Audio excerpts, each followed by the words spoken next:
네, 17번에서 19번 문제는요. 양반전이라는 박지원의 양반전이라는 글입니다.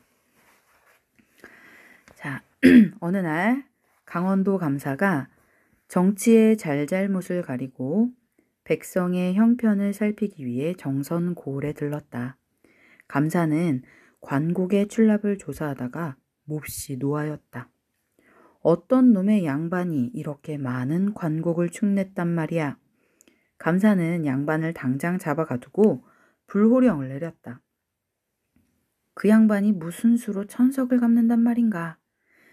영을 받은 군수는 마음속으로 측은하게 여겼지만 달리 뾰족한 수가 없었다. 그래서 차마 잡아 가두지도 못하고 감사의 서슬퍼런 영을 거역할 수도 없어서 그저 한숨만 내쉬고 있었다. 양반 역시 곧 이 소식을 전해 들었지만 밤낮으로 훌쩍훌쩍 울기만 할 뿐 아무런 대책을 세우지 못하였다. 양반의 아내가 이 꼬락서니를 보고 있자니 기가 막히고 어이가 없어 혀를 끌끌 찼다.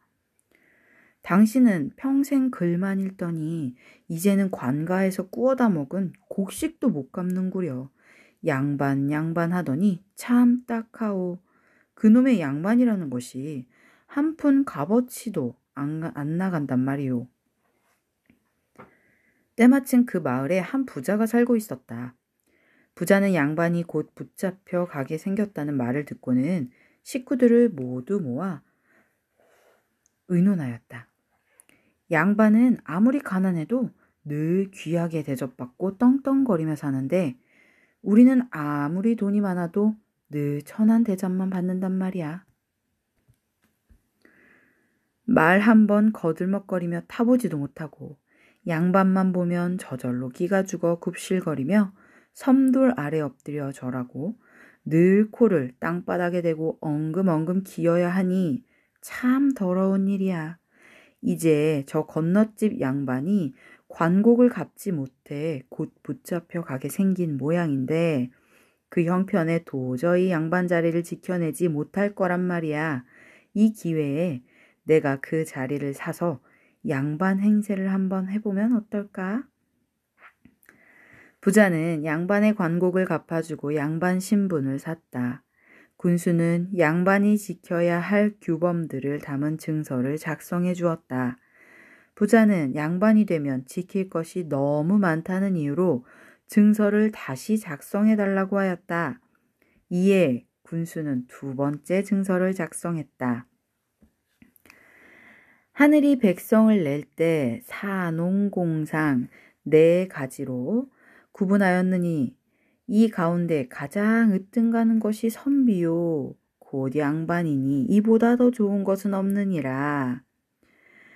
양반은 몸소 농사를 짓지 않고 장사도 하지 않으며 조금만 글을 읽으면 크게 문과에 급제하고 작게는 진사가 되느니라. 문과에 급제하게 되면 홍패를 받는데 그 길이는 비록 2자밖에 안 되지만 이것만 받게 되면 100가지를 두루 갖추게 되니 돈자루나 다름없는 것이니라. 진사가 나이 30에 첫 벼슬을 하더라도 오히려 늦은 것이 아니니 이름 높은 은관이 될 수 있느니라.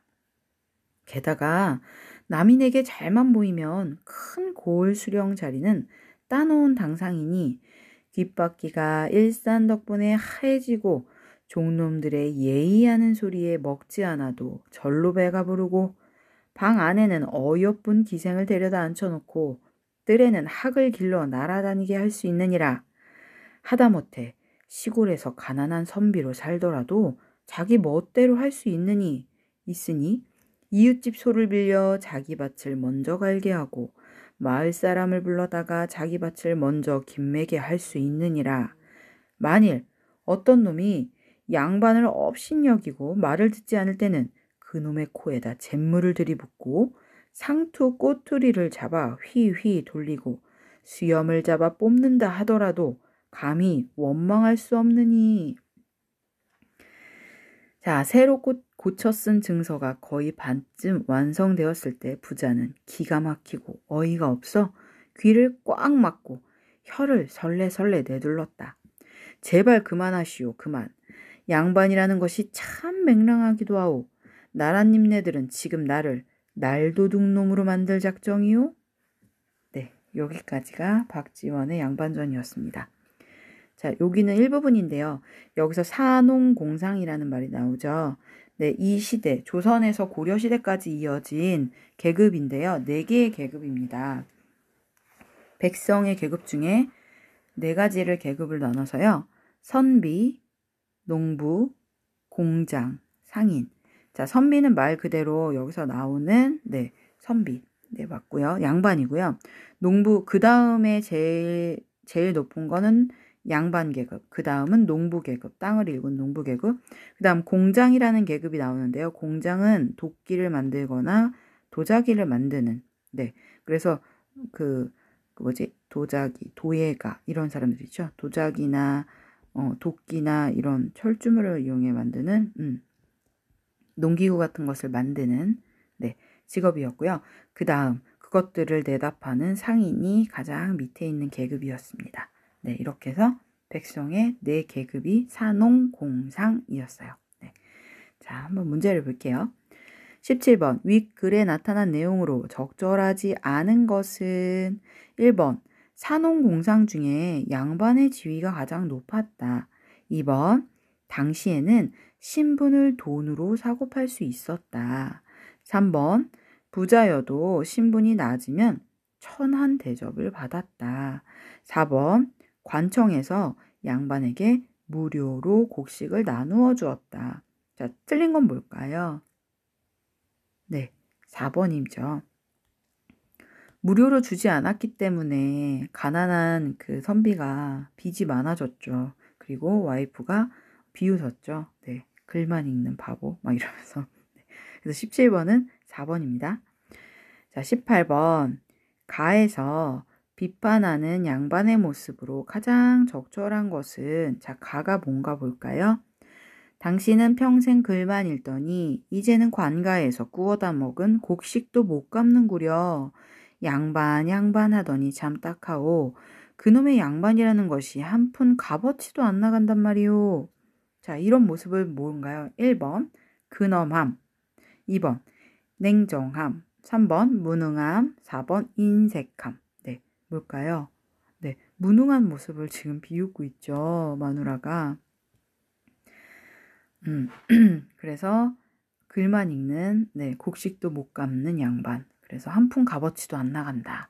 비웃고 있죠. 18번은 3번 무능함을 표현하고 있습니다. 19번 기역에서 리을 중 다음에 설명하는 것은 자, 기역 아니다. 보기 볼게요. 부자가 양반이 되기를 포기하는 결정적인 계기가 된 것이 있습니다. 자, 그게 뭘까요? 기역 많은 관곡, 니은 감사의 서슬퍼런 영, 디귿 건넛집 양반, 리을 새로 고쳐 쓴 증서. 자, 뭐 때문에 안 한다고 했을까요? 네, 증서 때문에 그러죠. 양반에 대한 설명서를 보고 깜짝 놀래서 말하죠. 나를 뭐로 만든다? 나를 완전 날도둑놈으로 만든다. 그게 뭐 때문이다? 그 증서를 읽어줬는데 그걸 보고서는 어이가 없어서 안 하겠다고 포기하겠다고 하죠. 네, 그래서 답은 4번입니다. 자, 김정규 작가의 웃음의 심리학이라는 이야기 한번 읽어볼게요. 웃음은 심리학적으로 볼 때 우리의 내면적 긴장 상태가 일순간에 해소되면서 나타나는 현상이다. 예컨대 생후 5개월 된 아기가 엄마와 깍꿍을 하면서 깔깔대며 웃는 것을 볼 수 있는데 이때 엄마가 손수건으로 얼굴을 가리면 아기는 엄마 얼굴이 보이지 않음으로써 일시적으로 긴장감을 느낀다. 그런데 다음 순간 엄마가 얼굴에서 손수건을 떼면 다시 엄마의 얼굴이 나타남으로써 순식간에 긴장이 풀리면서 유쾌한 웃음을 웃게 된다. 웃음에는 여러 가지가 있다. 자연스러운 웃음, 과장된 웃음, 혼자 웃는 웃음, 함께 웃는 웃음, 즐겁고 유쾌한 웃음, 당황해서 얼버무리는 웃음, 무언가 감추려는 웃음, 무의식적인 웃음, 남을 비웃는 웃음, 남을 놀리면서 웃는 웃음, 괴로워서 웃는 쓴웃음, 헛웃음, 찬웃음 등 수없이 많다. 어떤 종류의 웃음이든 웃음은 모두 다 부분적으로 스트레스를 해소해주는 궁극적인 측면이 있다. 하지만 자세히 살펴보면 상대적으로 더 건강한 웃음과 덜 건강한 웃음이 있다. 건강한 웃음은 유쾌하고 즐거운 기분이 뒤따르며 심리적 안도감과 해방감이 뒤따르는데 반해 상대적으로 덜 건강한 웃음은 뒷맛이 어딘가 공허하고 허전하다. 그리고 어떤 종류의 웃음은 내면의 슬픔이나 분노의 감정을 표현하지 못하도록 막아버려 오히려 장기적으로는 정신 건강에 좋지 않은 영향을 미치는 것들도 있다. 네. 웃음에 대해 자세히 또 이야기를 들어보니까 정말 많은 게 있는구나 라는 생각이 들죠. 마냥 좋은 게 아니구나. 종류가 이렇게 많구나. 네. 여러 가지를 알 수 있습니다. 20번. 윗글에서 알 수 있는 내용으로 적절하지 않은 것은 1번. 웃음은 긴장 상태가 해소되면서 나타난다. 2번. 덜 건강한 웃음은 뒷맛이 공허하고 허전하다. 3번. 웃음은 스트레스를 해소해주는 긍정적인 측면이 있다. 4번. 모든 웃음은 장기적으로 정신 건강에 좋은 영향을 준다. 자, 알맞은 거는 뭘까? 알맞지 않은 것은 뭘까요? 틀린 거. 네, 4번이죠. 모든 웃음이 정신 건강에 좋다가 아니었죠. 어떤 웃음은 슬픔이나 그런 것들을 표현하는 걸 막아내기 때문에 오히려 정신 건강에 좋지 않다. 네, 그래서 4번이 답입니다. 21번. 기억에 사용된 설명 방식으로 가장 적절한 것은 기억, 예컨대. 자, 예컨대라는 말로 시작했습니다. 예컨대 무슨 소리냐면 예를 들자면 이라는 말이에요. 자, 예를 들자면 이거를 예컨대 그러면 어떤 예가 있다라는 예시를 알려주죠. 지금 예컨대 하는 거는 깍꿍놀이에 대해서 예를 설명해 줬죠. 자, 1번 분류, 2번 열거, 3번 예시, 4번 정의. 네, 뭐가 맞을까요? 네, 예시겠죠. 3번 예시. 네. 22번 다음 밑줄 친 부분이 니은과 같은 의미로 쓰인 예는 자, 오히려 정기적으로 정신건강에 좋지 않은 영향을 미치는 것들도 있다. 1번 기가 막혀 미칠 지경이다. 2번 그는 라디오를 조립하는데 미쳐 있다. 3번 버스가 목적지에 약간 못 미쳐서 멈추었다. 4번 이 광고는 판매량을 높이는데 큰 영향을 미쳤다. 자, 여기서 말하는 미치는은 영향을 끼쳤다, 영향을 주었다 라는 그 미치는 이라는 미치다. 네, 이런 의미예요. 1번 기가 막혀 미칠 지경이다. 네, 진짜 정말로 스트레스 받아서 미쳐가는 상황이죠. 그 다음 니은 그 라디오를 조립하는데 미쳐 있었다. 완전 집중해 있다. 빠져 있다. 디귿 3번 버스가 목적지에 약간 못 미쳐서 약간 못 미치다는 도착하는 게 부족했다 이거죠. 4번 광고는 판매량을 높이는데 큰 영향을 미쳤다. 네, 영향력을 주었다. 그래서 같은 의미는 네, 4번이 맞겠네요. 22번은 4번입니다. 자, 23번에서 25번은요. 그 속도에 대한 이야기를 쓴 박홍규 작가의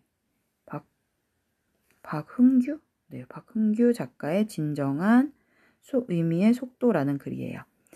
자, 현대의 자본주의 사회에서 경쟁은 빨리빨리를 전제한다. 가장 빠른 자가 경쟁에서 이기는 경우가 많기 때문이다. 그래서 많은 사람이 속도, 그것도 가속도를 삶의 원리로 삼고 있다. 하지만 우리는 이 사회의 요구에 맞추어 빠른 속도로 생산, 소비하며 살아가는 가운데 정작 중요한 것을 잃어버리고 있다. 가령 참된 의미의 사랑, 우정, 교육, 예술, 학문 같은 것을 우리는 모두 상실하고 있는 것이 아닐까. 빨리빨리에 반대되는 행동으로 느리게를 중시하자는 것이 아니다. 지금부터라도 우리는 빨리빨리가 아니라 적정 속도를 생각하며 살아야 한다. 이는 막연한 타협이나 적당한 중간을 뜻하지 않는다. 그 기준은 현대의 사회와 문화가 지닌 속도의 과도함을 비판적으로 인식하고 그 한계를 깊이 자각하는 태도를 통해 스스로 세울 수 있다. 즉, 적정 속도를 살아가는 삶이란 나태한 게으름이 아니라 우리 사회에서 맹목적으로 쫓고 있는 속도의 지나침을 의식하며 사는 것이다. 이러한 삶은 사회에 대한 비판 정신과 역사의식, 문화에 대한 다양한 지식을 길러 나갈 때 비로소 가능해진다. 이를 위해서는 무엇보다도 천천히 생각할 시간이 필요하다. 빨리빨리 문화는 우리가 시간을 들여야 경험할 수 있는 소중한 것들을 놓치게 하였다.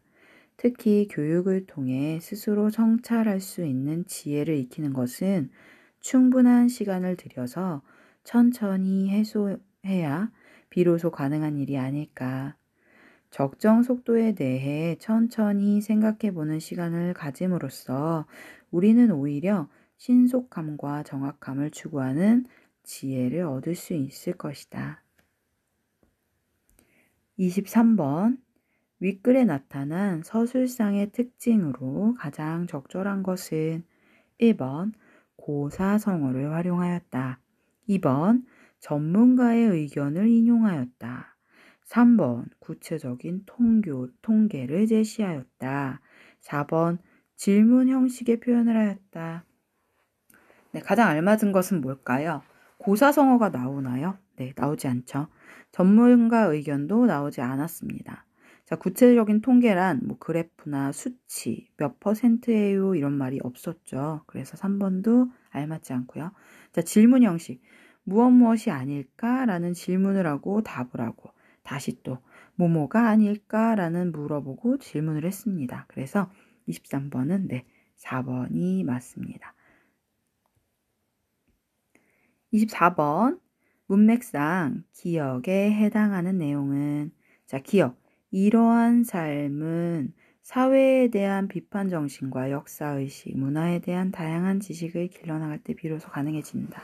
자, 무엇은 1번 나태한 삶, 2번 소비하는 삶, 3번 적정 속도로 사는 삶, 4번 빠름을 추구하며 사는 삶. 자, 이러한 삶 무슨 삶? 네, 적정 속도를 내자.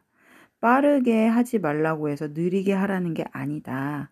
알맞은 속도를 해야 진정한 사랑과 우정과 예술과 모든 것들을 느낄 수 있다. 네, 이렇게 말하죠. 그래서 24번은 적정 속도로 사는 삶 3번입니다. 25번. 니은에 대한 글쓴이의 관점으로 가장 적절한 것은 자, 니은 빨리빨리 문화에 대해서 말하네요. 자, 1번 천천히 생각할 시간을 갖게 한다. 2번 사회에 대한 비판 정신을 기르게 한다. 3번 참된 의미의 사랑, 우정 등을 놓치게 한다. 4번 스스로 성찰할 수 있는 지혜를 익히게 한다. 자, 뭐가 알맞을까요? 네. 빨리빨리에 대한 관점은 놓치게 된다. 네, 3번이죠. 우려하고 있는 부분은 참된 의미의 사랑이나 우정을 우리는 놓치게 된다. 그래서 25번은 네, 3번입니다. 자, 여기까지 해서요. 2020년도 1회차에 봤던 국어 시험 문제 풀이를 마치겠습니다. 네. 네, 감사합니다. 좋은 하루 보내세요.